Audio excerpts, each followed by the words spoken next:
Hi viewers, మనం వచ్చేసి పూణే 12వ తరగతి యువ భారతి తెలుగు చూస్తూ ఉన్నాము. మహారాష్ట్ర గవర్నమెంట్ది గద్య భాగము 2వ లెసను కొత్త వెలుగు. ఇక్కడ చూడండి, మనకు ఎప్పుడు కానీ give a man a fish and feed him for a day. ఇప్పుడు ఒక మనిషికి వచ్చేసి ఒక రోజు ఆకలి వేసింది, ఒక చేపని తీసుకొచ్చి అతనికి ఇచ్చావు.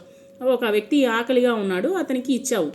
కానీ teach a man to fish and you feed him for a life time. అదే నువ్వు చేపలు పట్టడం కానీ నేర్పించినట్లయితే అతను లైఫ్ లాంగ్ తన జీవితాన్ని కాపాడిన వాడు అవుతావు అనమాట. సో కాబట్టి ఇక్కడ ఒక వ్యక్తికి కావలసింది ఇచ్చి సహాయపడితే అది తాత్కాలికం అనమాట. తాత్కాలికంగా అతనికి అప్పటికప్పుడు ఆకలిని తీర్చిన వాడు అవుతావు. కానీ అతనికి అవశ్యమైనటువంటిది పొందేటువంటి కౌశల్యాన్ని నేర్పితే అది శాశ్వతం అనమాట. శాశ్వతంగా ఏం చేస్తాడు, అది ఈ ప్రసిద్ధ ఆంగ్ల సామెత అంతరార్థం అనమాట. ఇదే విషయాన్ని క్రింది కథలోని మురహరి తన బావకు ఎందుకు ఎలా చెప్పాడో చూద్దామా. ప్రియరంజన్ నరసింహాపురానికి సర్పంచ్గా ఎన్నికయ్యాడు అనమాట. ప్రజల కష్టసుఖాల్లో పాలు పంచుకుంటూ ఉన్నాడు. అతని సేవలకు ప్రజలంతా ప్రశంసించేవారు. ఎవరు సహాయం అర్థించినా వెనుక ముందు ఆలోచించకుండా చేతికి అందినటువంటి ధనంతో అతను ఆదుకుంటాడనమాట. దీన్ని అలుసుగా తీసుకుని ఎవరికి ఏ అవసరం వచ్చినా ప్రియరంజను వద్దకు వచ్చి అయాచితంగా లాభపడి పబ్బం గడుపుకునేవారనమాట. అంటే తన యొక్క కార్యాలని జరుపుకునేటువంటి వాళ్ళు. ప్రియరంజన్ బావమరిది మురహరికి తన బావ వైఖరి నచ్చలేదనమాట. నచ్చకపోయేసరికి ఒకరోజు తన బావ ప్రియరంజన్ను కలిసి తన అభిప్రాయాన్ని తెలియజేశాడు. మనము ఇస్తూ పోతున్నాం అనుకోండి, మనకు ఆపద కలిగినప్పుడు ఎవరు సహాయం అనేటువంటి చేయరు. 10 మందికి సేవ చేస్తూ ఉపయోగపడాలనేటువంటి నీ దృక్పథం చాలా మంచిది. కానీ అందరికీ సేవలు అందించేటువంటి మీ సంకల్పంలో ఎంతో ఉన్నతమైనటువంటిది. దీనివల్ల ప్రయోజనము శూన్యం బావా అన్నాడనమాట మురహరి. అదేంటి మురహరి, ఎవరు ఆపదలో ఉన్న ఆడుకుంటున్నాను, దీనివల్ల వచ్చే నష్టం ఏమిటి ప్రశ్నించాడు ప్రియరంజన్.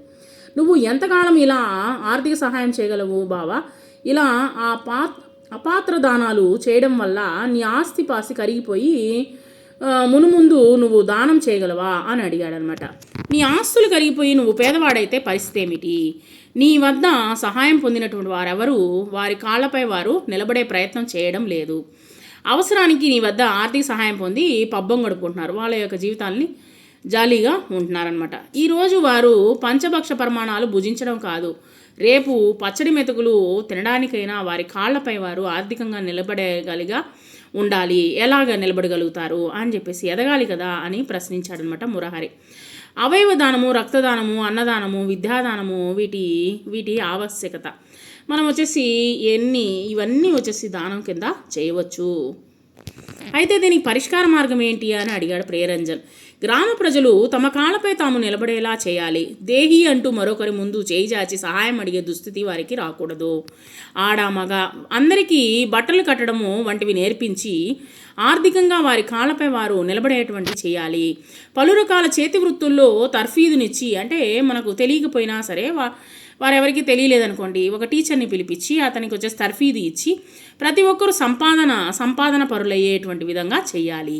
ఇలా చేయడం వల్ల ఎవరి జీవన భృతి వారు సంపాదించుకొని మరొకరికి భారం కారు. కాబట్టి వారికి కావలసినటువంటి పనిముట్లు ఇత్యాదివి కొనుగోలు చేయడానికి శాశ్వతమైనటువంటి ప్రాతిపాదిక మాత్రమే సహాయం చేయాలి, అందించాలి.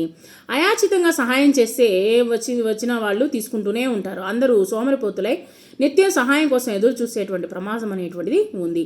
కాబట్టి ఇతరులకు సహాయం చేయడం కన్నా వారు కష్టపడి పనిచేయడానికి సహాయం చేయడం మంచిది అన్నాడనమాట మురహరి. నేను ఇంత లోతుగా ఎప్పుడూ ఆలోచించలేదు మురహరి అన్నాడనమాట. నేను అందరికీ సహాయపడుతూ పుణ్యకార్యం చేస్తున్నాను అనుకునేవాడిని.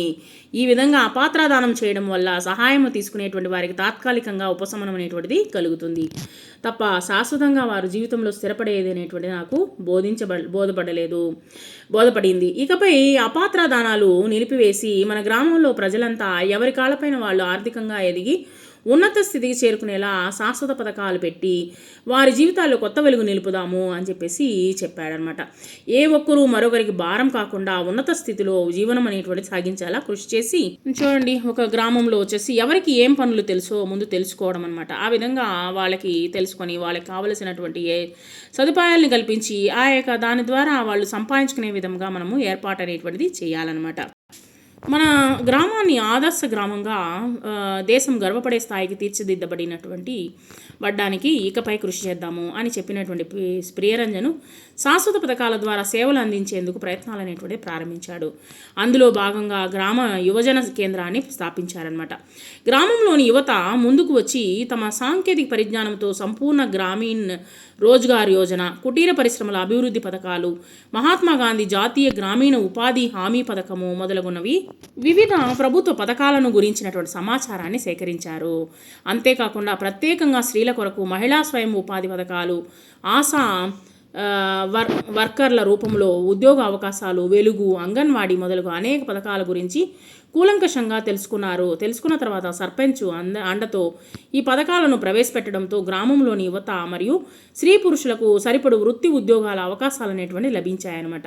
లభించిన వెంటనే గ్రామంలోని ప్రజలందరూ తమ కాళ్ళపై తాము నిలబడి తల ఎత్తి సుఖంగా జీవించసాగారనమాట. నరసింహాపురము త్వరలోనే ఆదర్శ గ్రామ పురస్కారాన్ని కూడా అందుకుంది. ఈ విధంగా మనం వచ్చేసి మన యొక్క చాలామంది వచ్చేసి మనము ఏ విధంగా డెవలప్ అవ్వాలి అనేటువంటిది నేర్పించినట్లయితే ఖచ్చితంగా వచ్చేసి వాళ్ళకి ఏ యొక్క పథకాలు ఉన్నాయనేటువంటి చెప్పినట్లయితే వాళ్ళ యొక్క కాళ్ళపైన వాళ్ళు నిలబడేదానికి ఎంతో అవకాశం అనేటువంటిది ఉంది అనేటువంటిది ఈ కథ ద్వారా మనకు తెలియచేయడం జరిగింది. రచయిత యొక్క పరిచయము తెలుగు భాషకు వెలుగు తెస్తున్నటువంటి వారిలో ఒకరు బాల సాహితీ రత్న అయినటువంటి షేక్ అబ్దుల్ హకీం జానీ. ఆంధ్రప్రదేశ్లోని గుంటూరు జిల్లా తెనాలిలో షేక్ ఫరీద్ సాహెబ్ మహబూబ్ బి దంపతులకు వచ్చేసి 1/1/1963లో జన్మించారు. వీరు వృత్తిరీత్యా తెలుగు ఉపాధ్యాయులు, ప్రవృత్తి రీత్యా బాల సాహితీవేత్త, ఫ్రీలాన్స్ జర్నలిస్ట్ అనమాట. బాల సాహిత్యంలో 30 పుస్తకాలు, 200 కథలు రచించారనమాట. ఫ్రీలాన్స్ జర్నలిస్ట్గా 1991 నుండి తెలుగు పత్రికలకు వ్యాసాలు రాయగా 1300 వ్యాసాలు ప్రచురితమై వండర్ బుక్ ఆఫ్ రికార్డ్స్లో స్థానం పొందారనమాట. ఆయన డాక్టర్ బిఆర్ అంబేద్కర్ జీవిత చరిత్ర, మన వీర వనితలు, సంపూర్ణ ఆంధ్రప్రదేశ్, యాత్రా దర్శిని, సుందర భారత యాత్రాదర్శిని మొదలగు గ్రంథాలను కూడా రచించారు. వీరు చేసినటువంటి కృషికి గాను ఆంధ్రప్రదేశ్ రాష్ట్ర ప్రభుత్వము ఉగాది పురస్కారముల వంటి ఉత్తమ పర్యాటక శాఖ జర్నలిస్ట్ అనేటువంటి పురస్కారము, ఆచార్య నాగార్జున విశ్వవిద్యాలయ పురస్కారము మొదలగు 21 పురస్కారాలు అనేటువంటిది అందుకున్నారనమాట. ప్రస్తుత పాఠ్యభాగం వచ్చేసి అమ్మ ఒడి అను కథల సంపుటి నుండి ఇది గ్రహించబడింది. ఇక్కడ పదజాలము పెంపొందించుదాము. ఇక్కడ చూడండి, అర్థించు అంటే బతిమిలాడుకొను, అయాచితము అంటే ఇతరులను అడగకుండా, తర్వాత దృక్పథము అంటే అభిప్రాయము లేదా ఆలోచన సరళి, అపాత్రాదానము అంటే అనర్హుడికి ఇచ్చేటువంటి దానము, ఎవరు తెలియనటువంటి వారికి ఇచ్చేటువంటి దానాన్ని అపాత్రాదానము అంటారు. జీవన భృతి అంటే బ్రతుకు తెరువుకు కావలసినటువంటి జీతము, పనిముట్లు ఉంటే పని చేయడానికి ఉపయోగించేటువంటి సాధనాలు పనిముట్లు, ఉపశమనము అంటే ఊరట లేదా తగ్గడము. ఇక్కడ చూడండి, ద్విగు సమాసం గురించి ఇక్కడ చెప్పడం జరిగింది. ఇక్కడ సంఖ్యావాచకము పూర్వపదముగా గల కర్మధారయే ద్విగు సమాసం. ద్విగు సమాసము అనేటువంటిది ఎట్లా అంటే 2 ప్రాంతములు, 2 ప్రాంతములు, తర్వాత వచ్చేసి 3 బాణములు, 3 అయినటువంటి బాణములు, 8 దిక్కులు, 8 అయినటువంటి దిక్కులు, 7 ఋషులు, 7 అయినటువంటి ఋషులు. ఈ విధముగా సంఖ్యావాచకము సంఖ్య గురించి తెలియజేసేటువంటి పదాలు వచ్చేసి ఏమంటారంటే ద్విగు సమాసము అని అంటారు.